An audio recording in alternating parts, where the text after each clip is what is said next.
Je peux vous emprunter votre bras pour l'attention? L'épidémie reflue, mais le Covid est encore bien là, dans cette unité médicale dédiée du CHU de Lille. Plus toute fièvre, hein. Non, vous êtes à 36,6. Je suis contente. Ça va mieux, hein. Cette patiente fait partie des cas lourds. Le coronavirus est venu se greffer sur un cancer.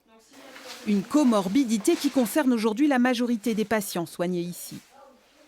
On n'a pas que des cas simples, on en a aussi des compliqués. Mais ça n'a rien à voir par rapport au début, enfin, la deuxième vague. Là c'est mieux. Des lits vides, enfin. Il restait encore 17 patients ici la semaine dernière. Ils ne sont plus que 9 ce jeudi. Il y a beaucoup de soins de nursing. Oui. Okay. Bon, c'est une bonne nouvelle si ça se calme, hein, pourvu que ça dure. Oui, on espère. Parfait. On a maintenant depuis 15 jours, 3 semaines, une diminution qui a été lente au début et qui s'accélère là depuis quelques jours. Donc ça, c'est aussi une bonne nouvelle. Ce qui nous permettra enfin, j'espère, de pouvoir nous reconcentrer nos forces sur les patients non Covid et de faire souffler un peu les équipes qui sont déjà très sollicitées depuis des semaines, pour ne pas dire des mois si on revient à la première vague. Cette équipe-là, mobilisée fin octobre, n'a pas forcément été sur le front de la première vague. Mais elle se souviendra de celle-ci. Les premières semaines, ça a été dur quand même. On ne pouvait pas se poser, on partait toujours plus tard.